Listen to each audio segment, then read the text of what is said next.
If you fell into a black hole tomorrow, you wouldn't explode. You wouldn't burn. You might not even notice the moment you crossed the point of no return. Everything you think you know about falling into a black hole is wrong. For most of the 20th century, physicists pictured black holes as cosmic vacuum cleaners. Violent, chaotic, instantly lethal. A place where the laws of physics simply stopped working. That idea made sense with the tools they had. Einstein's equations described gravity so strong that nothing, not even light, could escape it. And nobody had a way to picture what that actually felt like from the inside. So the story became the monster, the void, the thing you run from. It took decades and a very uncomfortable thought experiment to realize the story was more disturbing than that, and much stranger. The truth started to take shape in the 1970s, when a young physicist named Stephen Hawking asked a question nobody wanted to answer. What happens to information when it falls into a black hole? Not matter, not energy. Information, the exact quantum details of everything that ever fell in. Classical physics said it simply vanished, gone forever behind the event horizon. But quantum mechanics has a rule that isn't negotiable. Information can never be destroyed. Not really. Not ever. Two of the most trusted frameworks in all of science were suddenly pointing in opposite directions, and one of them had to be wrong. Here's what we do know with confidence about the fall itself. The event horizon isn't a wall. It isn't a membrane you slam into. It's a mathematical boundary. The distance at which escape velocity exceeds the speed of light. Cross it, and there's no flash, no barrier, no alarm. For a large enough black hole, a supermassive one like the one at the center of our galaxy, you could drift across that line and feel almost nothing unusual in the moment itself. No signpost marks the border between the universe you knew and the one you can't leave. What kills you isn't the crossing, it's the gradient.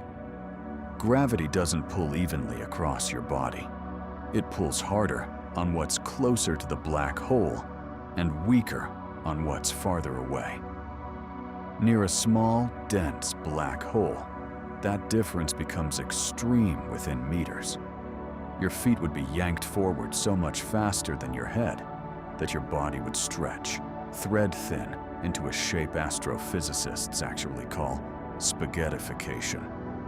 It is exactly as unpleasant as it sounds, and exactly as real. Movies got the geometry wrong for decades. No swirling tunnel of light, no dramatic countdown clock, no clean portal to another dimension. The size of the black hole changes everything about how violent this process actually is. Fall into a stellar mass black hole, the collapsed remains of a dying star, only a few times heavier than our sun, and spaghettification happens long before you reach the horizon. You'd be torn apart in the approach, not the arrival, but fall into a supermassive black hole, millions or billions of times heavier, and the math flips entirely. The gradient is gentler because the horizon itself is enormous.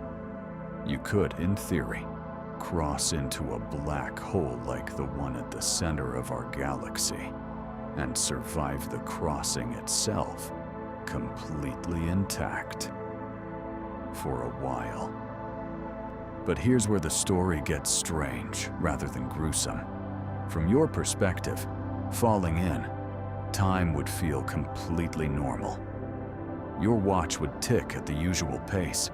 You'd fall and fall and fall, watching the outside universe, until, in your own experience, you reached the center. From the perspective of someone watching from a safe distance, however, something entirely different happens. As you approach the horizon, gravity stretches time itself. You'd appear to slow down, then freeze, your image red-shifting into darkness, taking, in principle, forever to actually cross the line. Two versions of the same event, both mathematically true, depending only on where you're standing. Nobody has ever fully reconciled what that means for the nature of time. Then Hawking found something that made the paradox even worse. In 1974, he showed that black holes aren't perfectly black at all. Quantum effects at the edge of the event horizon cause them to leak a faint stream of radiation, now called Hawking radiation. And over unimaginable spans of time, that leak means a black hole slowly evaporates. It shrinks.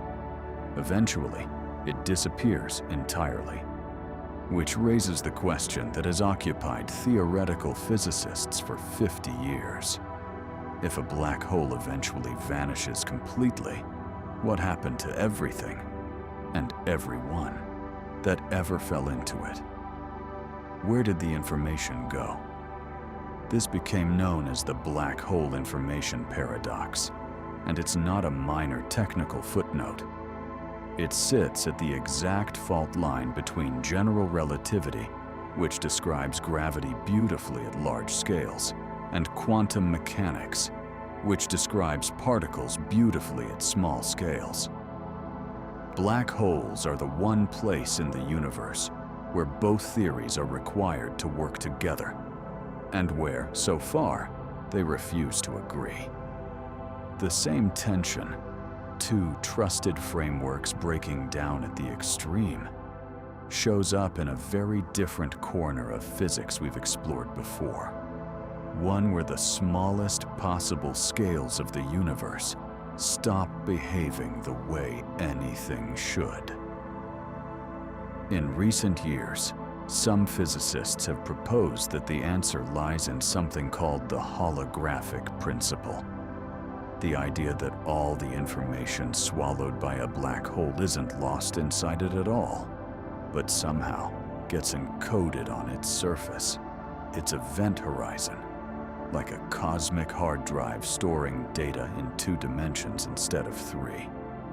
Others argue for firewalls, an intensely energetic boundary right at the horizon that would incinerate anything crossing it, contradicting the gentle, unremarkable crossing predicted by relativity.